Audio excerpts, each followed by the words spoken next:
Oh, snap. Welcome to the Can You Feel So Now podcast. As you know, my name is Carlos Romero. I'm your host, and today we have a very special guest. And Gustavo Hernandez is here with us. Gustavo, how are you? Doing great, Carlos. Thank you for the invitation. Excellent. Can you tell us a little bit about yourself? Sure. Well, I'm Gustavo Hernandez. YouTube channel called Viajes de Fe. That's Spanish for faith journeys. I I really like to study the gospel, especially church history and like world religions history. I'm getting started with that. I really like it. I I've been married for 3 years. I'm a Sunday school teacher, and everything is going on well. Nice. Very cool. And so Gustavo actually had me on his YouTube channel, Viajes de Fe. And he was the first one, the first YouTuber really to invite me to do something like that. That was like a couple of months ago when I just started, and I'm still starting. I still very feel like I don't know what the heck is going on. But I love what he's doing because and this is just me, my personal experience, and something that I want to ask you is that I noticed that there is a lack of these kinds of this kind of content within the Hispanic population in the church. What do you feel about that? Yes, I think it's true. I've been wondering about that for the past couple of years, and there's a few reasons why I think there's not a lot of content in Spanish, at least right now. And m maybe it's the fact that us in Latin America maybe we're a bit more orthodox, and we prefer like just reading the scriptures, and maybe we prefer listening to general conference talks and things like that. So when it comes to content creation, people don't see it as necessary.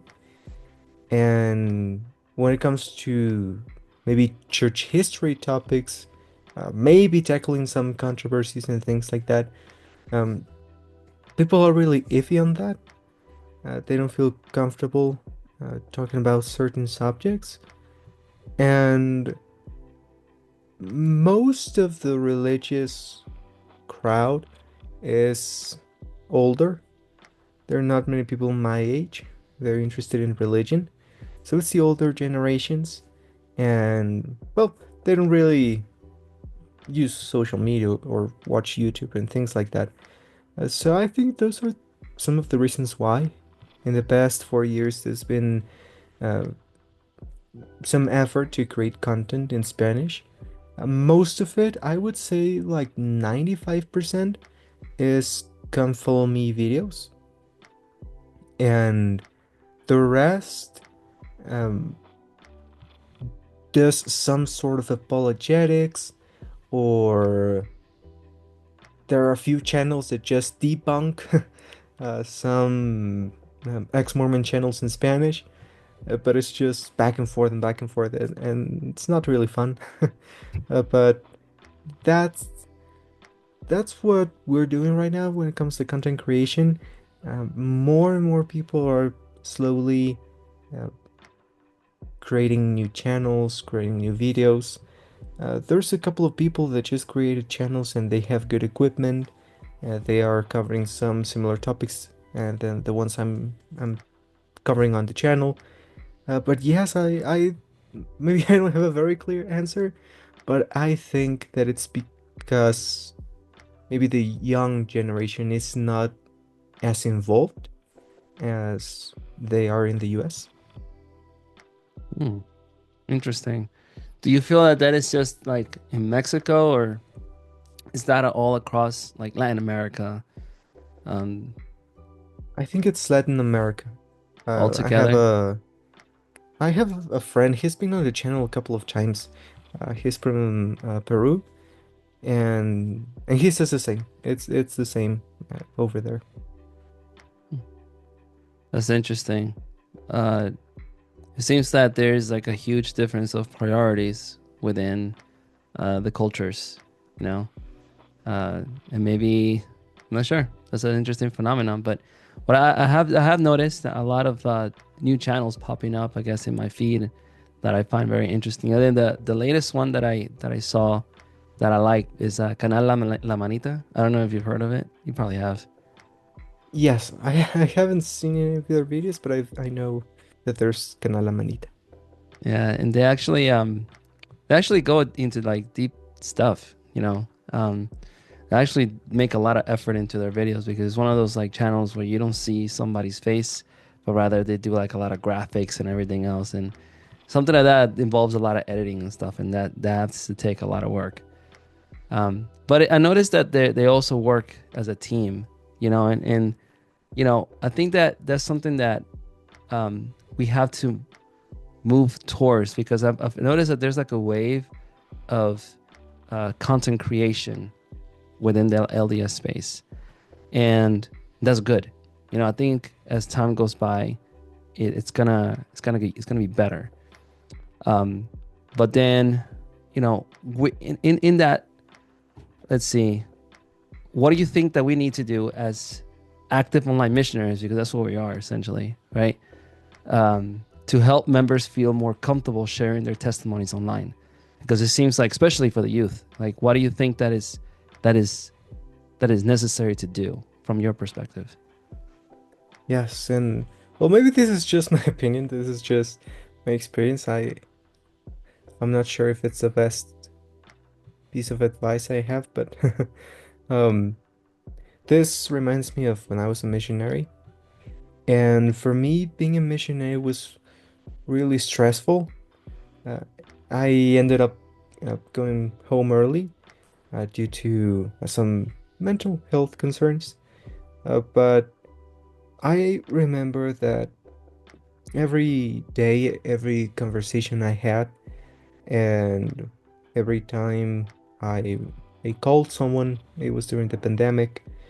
I was very, very stressed, and I was worried about having to convince them to have a lesson with us, to go to church, to be baptized.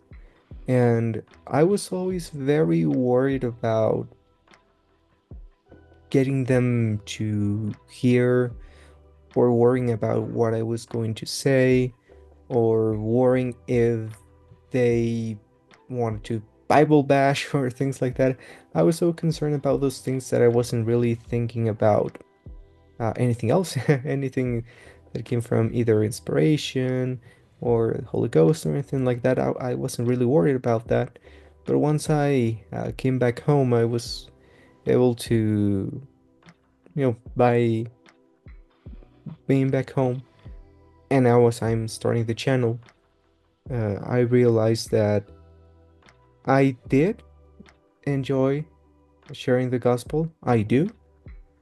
Uh, but if I was concerned that they needed to say yes, that they needed to be converted, either because it was meant to be by some premortal life bond I made with someone or things like that.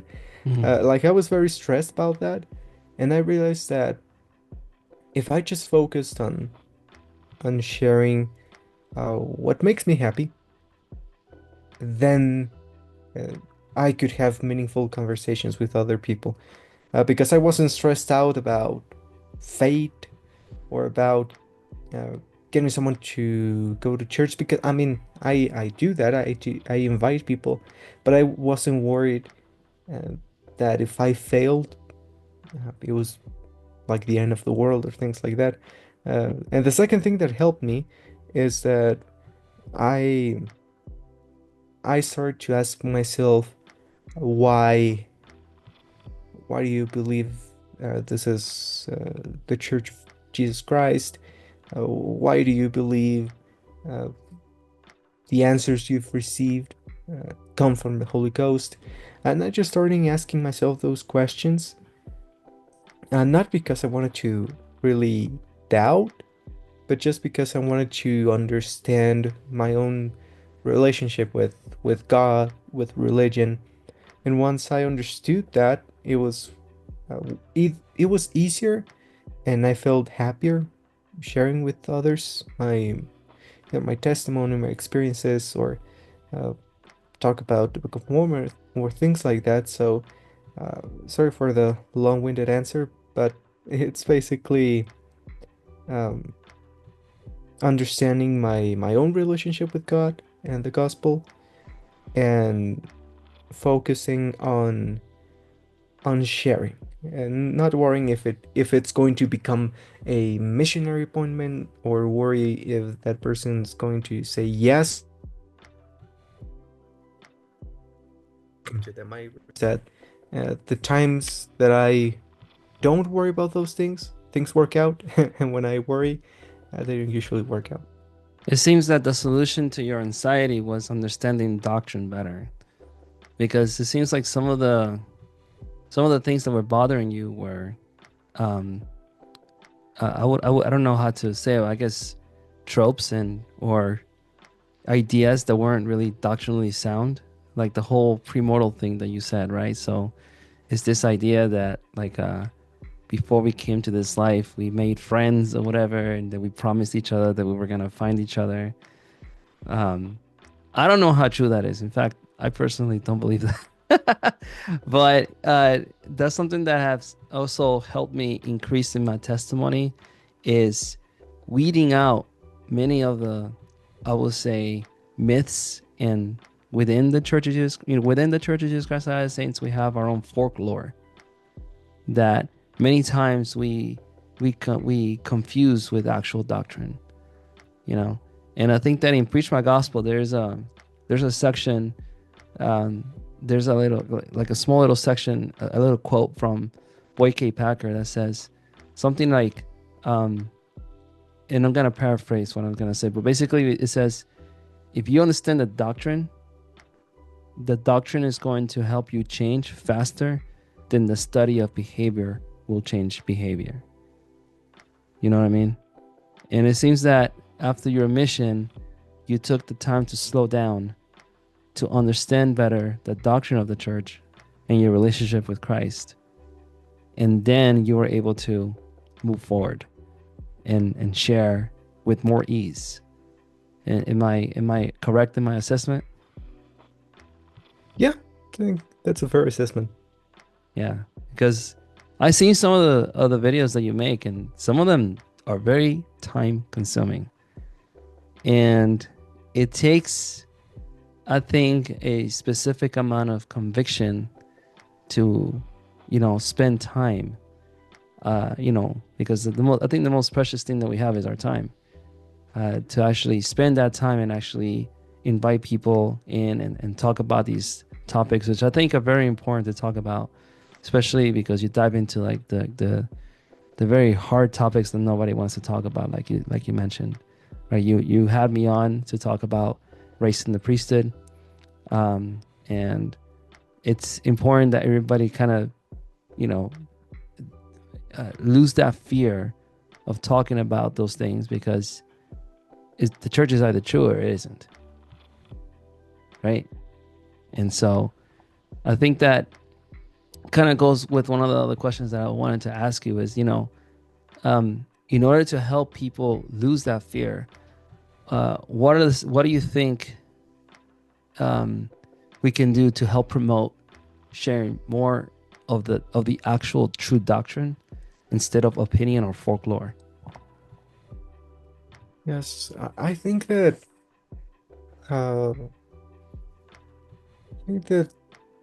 when it comes to mm, telling apart doctrine and personal opinion, I think, well, I don't want to be that guy, but I think that it's sometimes it can be a bit tricky to tell the difference. I've heard this, I've heard someone say that uh, what's yesterday's doctrine is today's policy. And sometimes I mean, just very few instances, but uh, sometimes things said in the past or explained as if it was doctrine. Today we say it's policy, and sometimes it can be hard to say, "Oh, all right, then what's doctrine and what isn't?" Um, so I think that what's helped me, uh, maybe telling apart doctrine from personal opinion, is to, at least for now, to see everything uh, go back to the sources. Uh, Maybe this is a bit of a maybe sola scriptura type of thinking, but I think that the most sound doctrine that we have to this day can be found in the scriptures. So uh, anything that's said by a general authority that can't really find its way back to scriptures, I think that those uh, can be taken with a grain of salt. And I don't mean like the quorum of 12 apostles. I mean more like 70s, because I remember that um, when I was on the mission, there were many short books going around the mission, and they were talking about deep doctrine and things like that. And it would always mention, uh, and maybe in Area 70 or perhaps in the puzzle, saying something about uh, matter and creation in the universe. There was a book about uh, Kolob and the Celestial Kingdom being in the center of the Milky Way and things like that. Um, or some people saying you need to do family history because you need to go all the way back to Adam, or things like that. um, when I was, for example, before I was a Sunday school teacher, I was a family history consultant, and we had many people coming in, and there were, well, I think that to this day there still are many records for Jesus, and they list like he had 9 children, and there are many people descended from Jesus, and many people have family trees that go all the way back to Adam. But there comes a point which people are just making up names, and I like, just that's one's a just a small example of how I've noticed that opinion can become doctrine to some people. So I think that uh, then to focus on doctrine that can be witnessed by 2 or 3 witnesses. It can either be the Bible or the Book of Mormon or the Doctrine and Covenants. I think that's the sound doctrine. And there are things that are unique to Latter-day Saint belief, but I think we don't have as much information as we would like to have. For example, maybe the contents of the King Follet Discourse, the idea that maybe God was a mortal man that became a god, like that idea.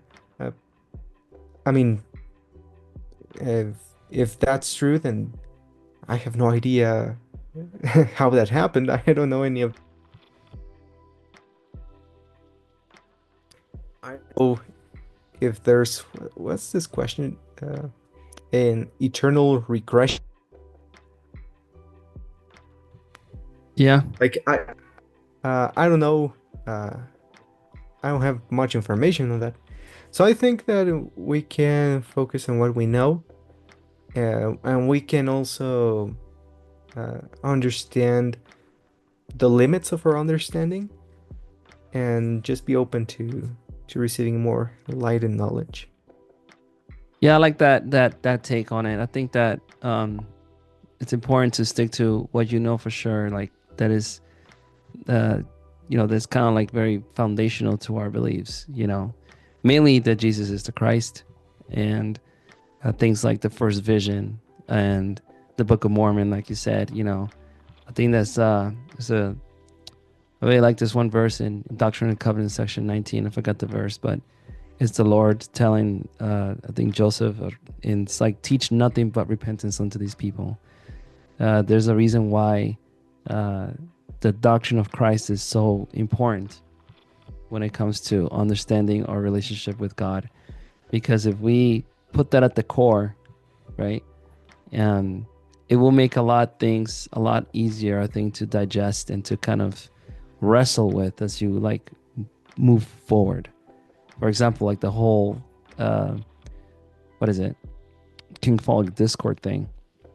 I think people need to be careful with taking everything that was said there as like ultimate truth, because we're not sure. Like, how is it that, how does that work, that God has like a father or whatever, and then he has a father? And you know what? If it so be that way, so be that way, right? But I'm not gonna go here and try to explain it to you because not much is said on the subject, right?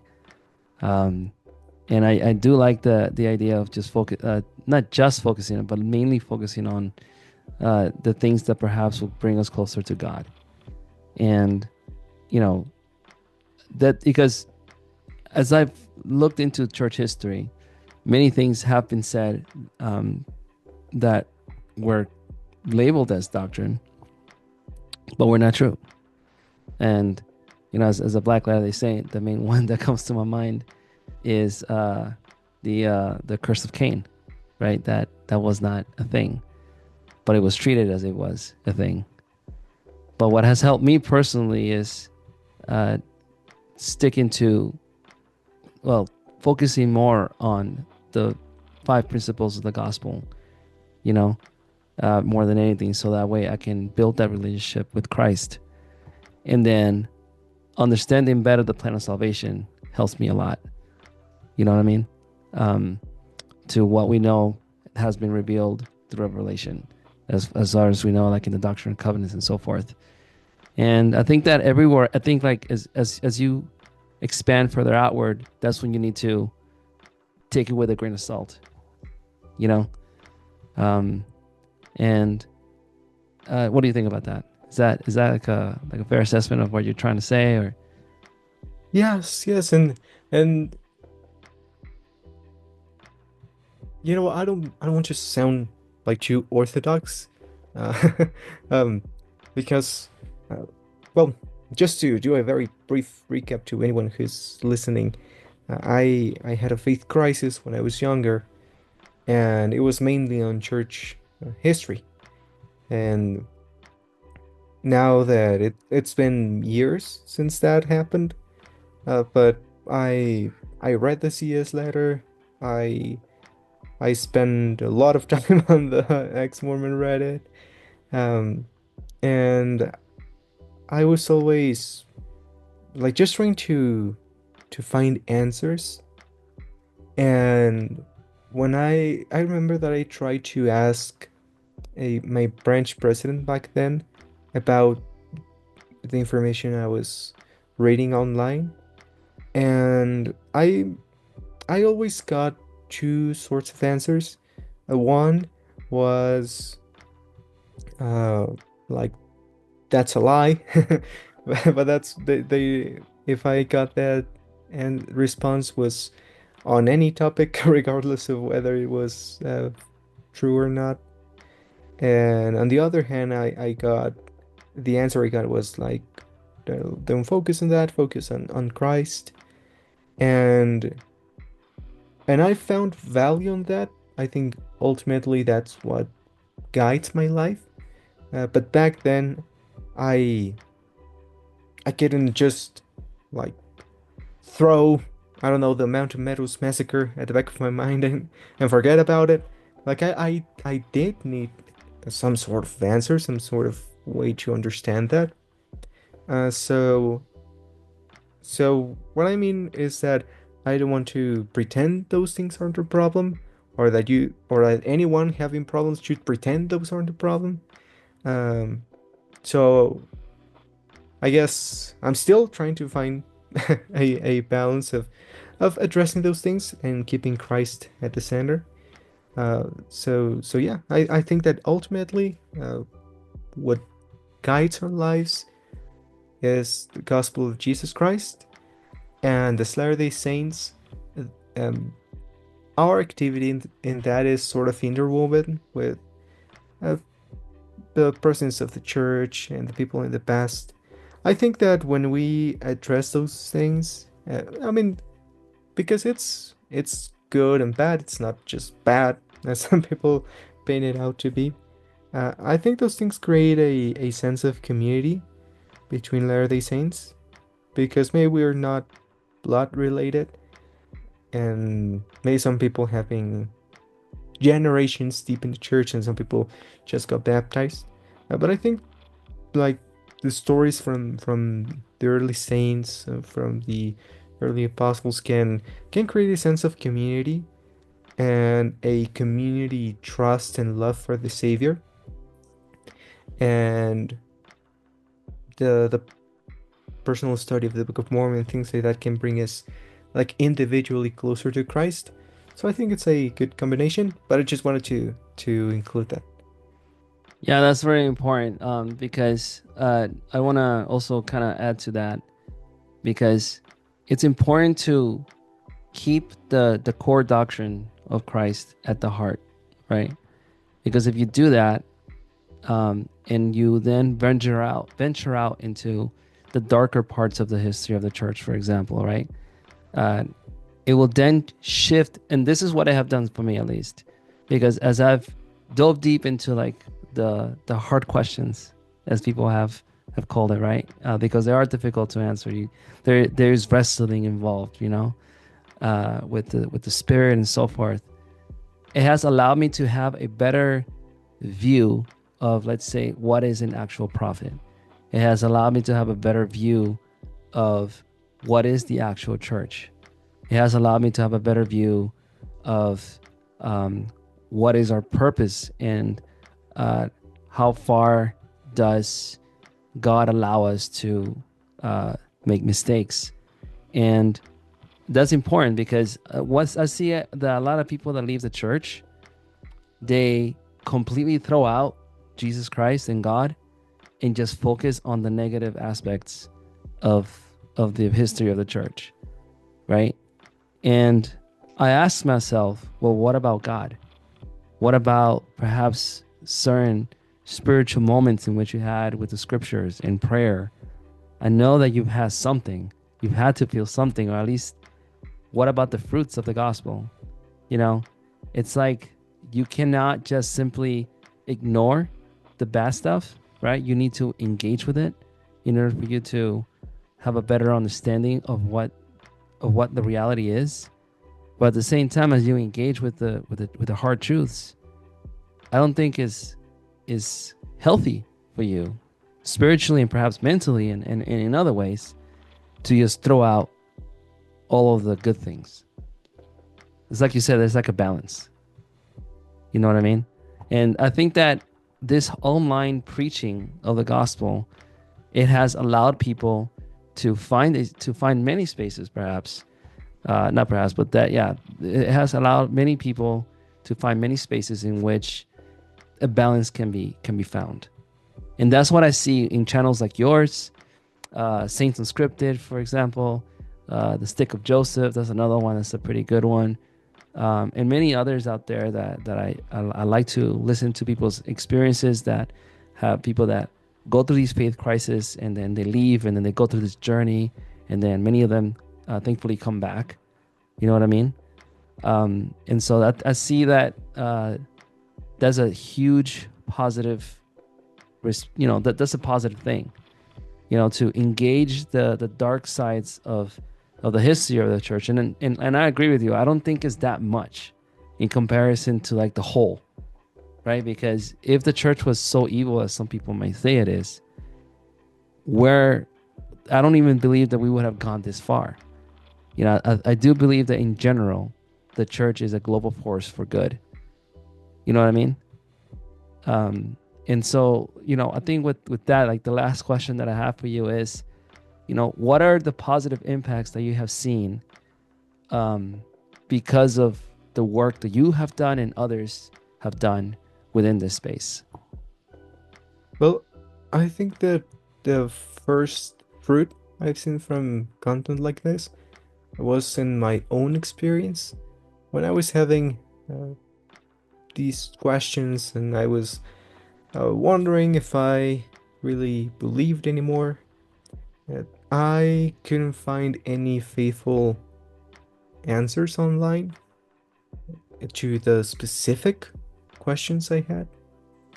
And I remember that the very first answer I got came in the form of a conference talk by Elder Callister on it was like 8 years ago, and he talked about the Book of Mormon, and he sort of alluded to uh, the plagiarism claims from View of the Hebrews or the Late War.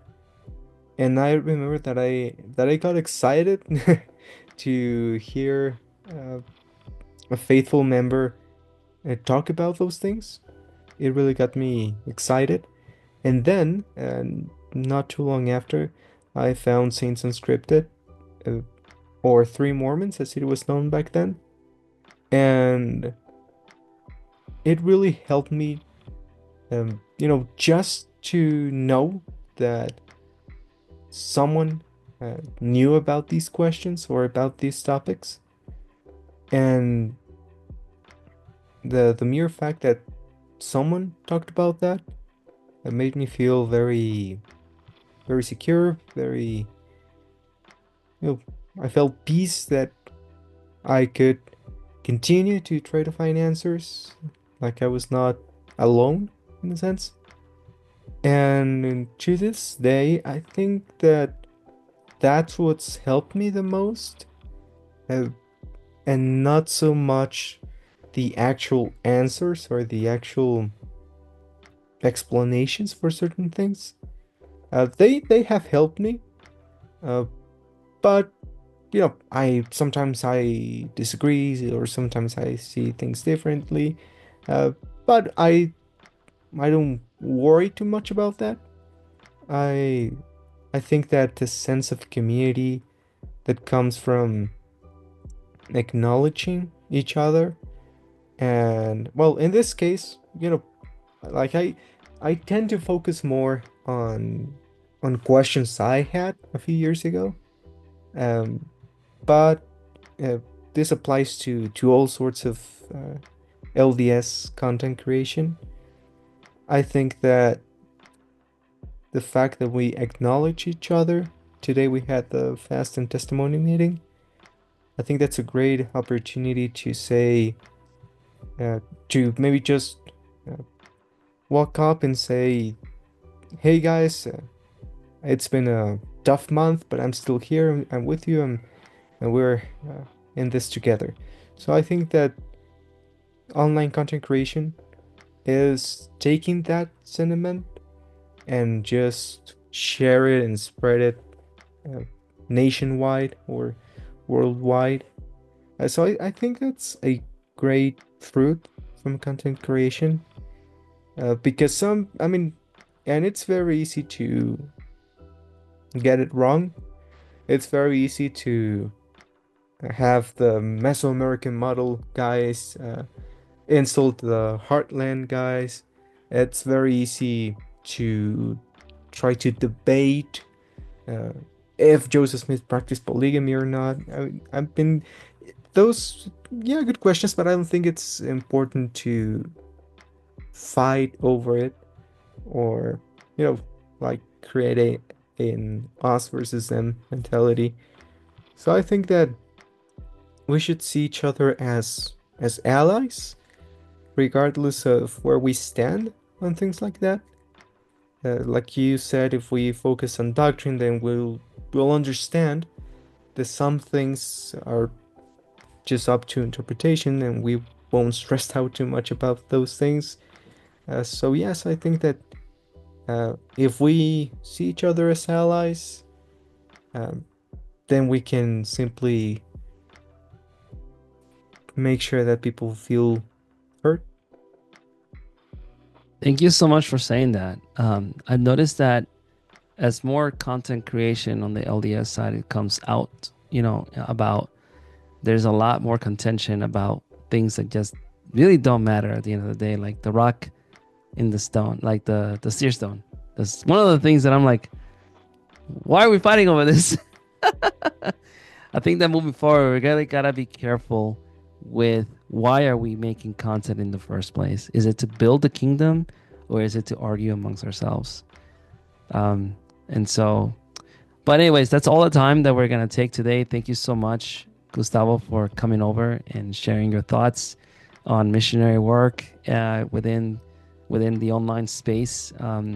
Any final thoughts before you go? Like, what would we like to say? Yes, I think that, like I said, some people will try to find online content to do come follow me. Some people will find channels that talk about world problems with a gospel perspective, and some people will consume content that's more on the apologetic side. We'll all consume LDS related content that fits different needs. And if you are someone uh, maybe who feels comfortable with come follow me and knows about mm, maybe apologetics but doesn't care that much, and some people who do apologetics can be stressed out by people doing come follow me and not apologetics. So I just wanted to say that uh, it just at the end of the day, if we, regardless of the content we are interested in, regardless of the parts of the gospel that we prefer to talk about, we are in this together. So let's stay together. Oh man, I like that very much. That was good. Thank you. Well, that's it for this episode. Once again, thank you so much, Gustavo, for dropping by in my small little space in the interwebs. And I hope that later on we can continue to collaborate. I feel like there needs to be more collaboration between content creators online somehow. Maybe we can help each other out with, knowledge and like, how do you do this? How do you edit that? Or even topics and like, what should we talk about or whatever. That's something that I would love to really do. And perhaps that's something that we can discuss further in another podcast even, or even aside. But once again, thank you. Like, subscribe, share, comment. If you have any questions for Gustavo, where can we reach you at, Gustavo? Well, at um, you can find me on YouTube at Viajes de Fe. That's three Spanish words. The same in on Instagram, Viajes de Fe. I've done some episodes with Stephen Murphy from Mormonism with Murph, Steve Pinecker on Mormon book reviews, and Saints Unscripted. Excellent. Thank you so much. I'll leave the link to his YouTube channel and other social media sites that you can reach out to Gustavo. And take care. All right. Have a nice day. Bye. Bye. Bye. Bye. Bye.